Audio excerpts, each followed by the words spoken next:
Halo, selamat pagi teman-teman semuanya. Bagaimana kabarnya hari ini? Alhamdulillah, semoga sehat selalu ya. Karena ini pertemuan awal kita dengan Ibu, izinkan Ibu perkenalan terlebih dahulu. Nama Ibu Sania Rahmatika, bisa dipanggil Ibu Sania atau Ibu Rahma.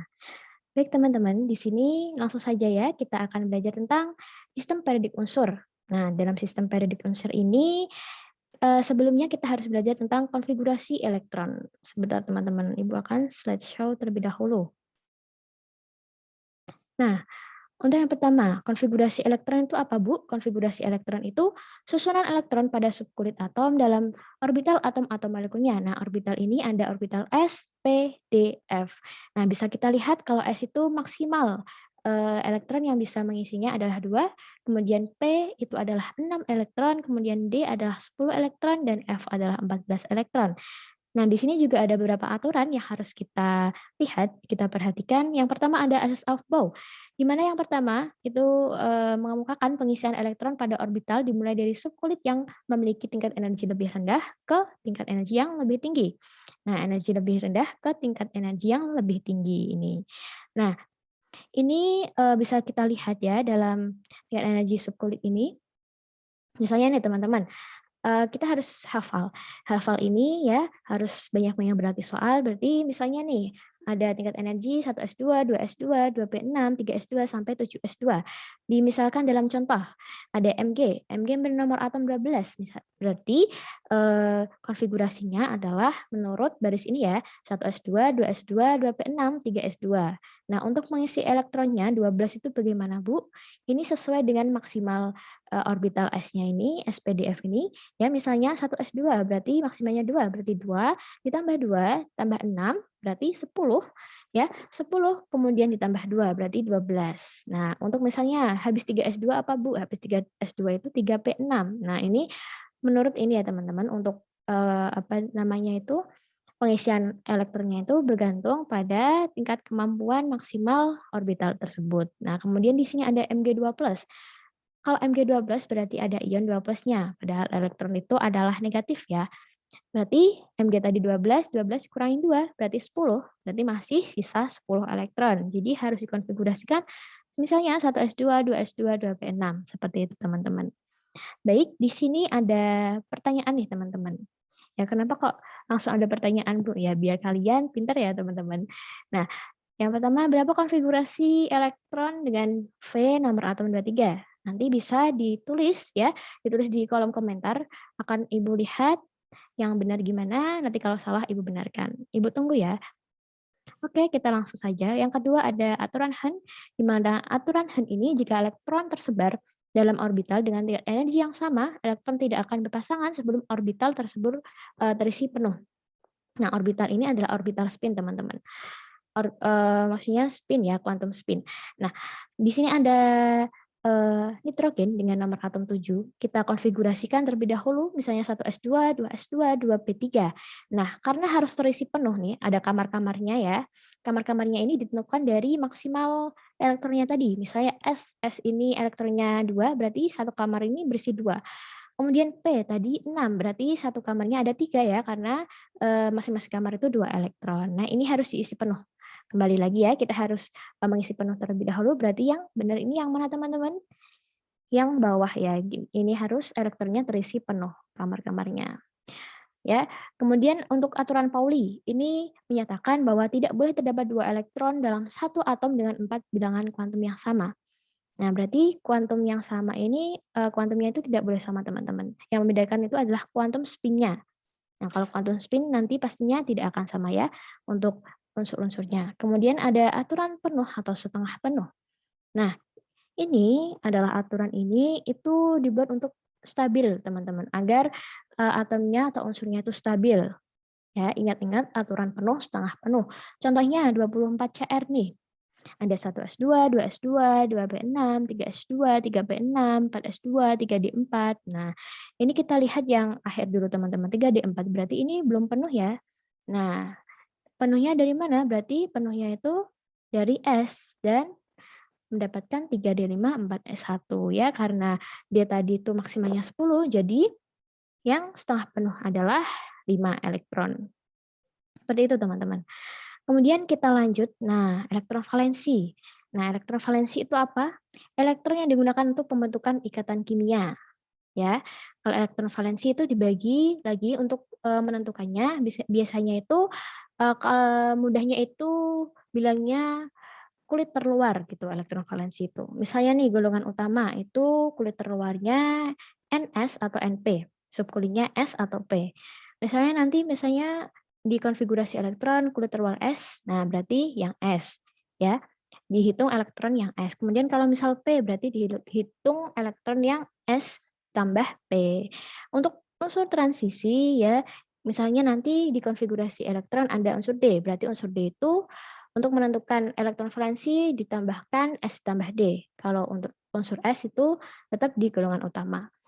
Oke, misalnya nih Cl ada 17 dikonfigurasikan elektronnya terlebih dahulu. Nah, di sini di akhir ini ya kita lihat berarti P5. Kalau P tadi S ditambah P berarti 2 tambah 5 elektronnya ya. Ini ada 2 ada 5 berarti 7. Kemudian Fe 26 konfigurasinya seperti ini teman-teman. Berarti yang akhir adalah D ya. 3D6 4S2 D ya. Nah, kemudian kalau D itu ditambahkan S tambah D berarti 8. Seperti itu teman-teman. Oke. Kemudian di sini ada pertanyaan lagi nanti bisa dijawab di e-learning ya, berapa konfigurasi dan elektron valensi MO dengan nomor atomnya 42. Nah, nanti akan Ibu tunggu jawabannya apa, teman-teman. Yang menjawab akan mendapat nilai, yang tidak menjawab tidak akan mendapat nilai ya. Gitu. Oke. Langsung saja kita ke sistem periodik unsur. Nah, di sini teman-teman ada buku yang tersusun rapi. Kenapa sih di perpustakaan atau toko buku itu buku-bukunya disusun rapi dan tergolongkan dalam jenis-jenisnya, misal IPA dengan IPA semua, seperti itu. Kenapa sih? Agar kita mudah untuk mencari atau mengenalinya ya. Nah, ini juga sama hanya seperti unsur-unsur kimia, di mana unsur-unsur kimia ini dikelompokkan berdasarkan sifatnya, nomor atomnya. Nah, nanti itu menurut sejarah dari sistem periodik unsur ini. Nah, langsung saja. Nah, ini menurut teori Lavoisier, teman-teman. Nah, menurut teori Lavoisier ini beliau membagi dua kelompok ya unsur-unsur di dalam SPU itu ada dua, unsur logam dan unsur non-logam dengan sifat-sifatnya seperti ini. Kalau logam itu konduktor ya, kita tahu kalau logam itu bisa menghantarkan listrik. Kalau non-logam isolator. Kemudian logam itu padat dan mengkilap ya kalau logam itu. Kalau non-logam itu tidak mengkilap dan dia rapuh. Kemudian logam memiliki kerapatan tinggi dan non-logam itu kerapatannya rendah. Oke, kemudian logam itu elektropositif ya. Kalau non-logam juga non-logam itu elektronegatif. Kemudian kalau logam oksidanya bersifat basa ya, non-logamnya itu oksidanya bersifat asam. Nah, ini sifat-sifat yang dikelompokkan oleh Lavoisier. Nah, akan tetapi sifat dalam teori ini juga ada kelemahannya, teman-teman. Kelemahannya itu pengelompokannya masih sederhana dan belum terlihat adanya kemiripan antara unsur yang satu dengan unsur yang lain. Oke, Ibu set show ya, karena tadi tidak kelihatan tabelnya. Oke, untuk selanjutnya ya, disempurnakan oleh De Bruiner. Menurut De Bruiner ya, setiap 3 unsur yang sifatnya mirip massa atom ya, unsur yang kedua itu merupakan massa atom rata-rata dari massa atom unsur yang pertama dan ketiga. Berarti yang kedua itu rata-rata dari yang ke-1 dan ketiga. Misalnya nih, langsung saja ke sini. Menurut De Bruiner, berarti Na. Di sini ada Na. Na ini massa atomnya berapa sih? Nah, ini kita abaikan terlebih dulu ya, teman-teman. Berarti Na ini Li ditambah K ya, dibagi 2 rata-ratanya. Berarti 23,02. Nah, kalau diselisihkan ya dibandingkan dengan ini 22,99, 23,02 ini ada selisihnya, teman-teman. Meskipun 1,0 atau 2 atau 0, ya, itu pasti ada selisihnya. Nah, ini menurut De Bruiner ya, gitu. Oke, selanjutnya menurut Newsland. Nah, menurut Newsland ini berbeda lagi, teman-teman. Dikembangkan oleh Newsland dan beliau mengungkapkan jika unsur-unsur disusun berdasarkan kenaikan massa atom, ya, kenaikan massa atom, maka sifat unsur tersebut berulang setelah unsur ke-8. Nah, bisa kita lihat pada tabel ini. Nah, ini yang dikelompokkan oleh Newsland, ya, oleh Newsland. Misalnya HLIBE-BCNO. Nah, ini ada nomor-nomornya teman-teman ya, 1, 2 sampai 7, kemudian 8-nya F. Berarti sifat H sama F ini hampir mirip teman-teman. Berarti F dengan Cl ini hampir mirip seperti itu. Cuma ini juga ada kelemahannya ya. Kelemahannya itu hanya berlaku unsur-unsur dengan massa atomnya sampai 40, massa atom relatifnya 40, karena kalau diteruskan itu akan cenderung memaksa untuk kemiripan sifatnya, seperti itu. Oke, selanjutnya dikembangkan lagi oleh Mayer. Nah, Mayer ini menekankan pengelompokannya pada sifat-sifat fisika unsurnya. Nah, bisa kita lihat ya, di sini ada tabel pengelompokan antara volume dan massa atomnya. Nah, seperti ini teman-teman. Menurut Mayer. Kemudian menurut Mendeleev. Nah, menurut Mendeleev ini berdasarkan kenaikan massa atom relatifnya. Nah, jika unsur-unsur disusun menurut kenaikan massa atom relatifnya, sifat tertentu akan berulang secara periodik. Nah, berarti ditentukan massa atom relatif. Nah, di sini juga ditemukan oleh Mendeleev adalah unsur yang memiliki kemiripan sifat dalam lajur vertikal atau tegak.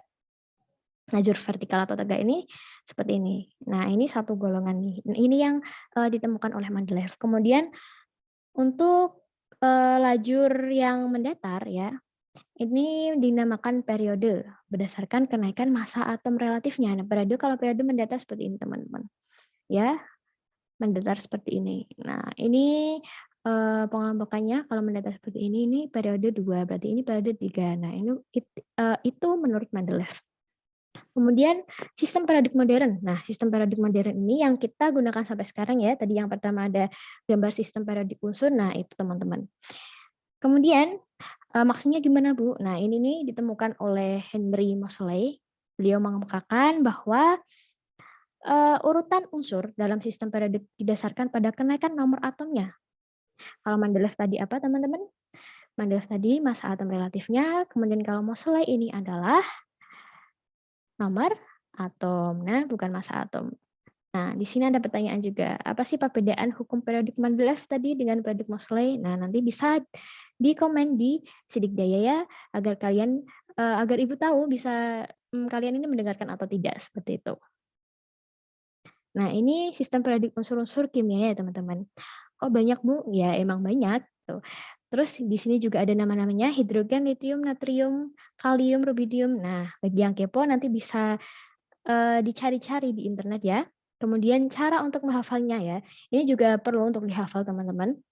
Menurut golongannya misal ada 1A, 2A, 3A, 4A. Nah, bisa kalian catat untuk menghafalnya ya. Untuk 1A, ada singkatannya nih teman-teman. Ya, hanya, lihat, LI, Nana, kawin, Robi, RB, cemas, frustasi.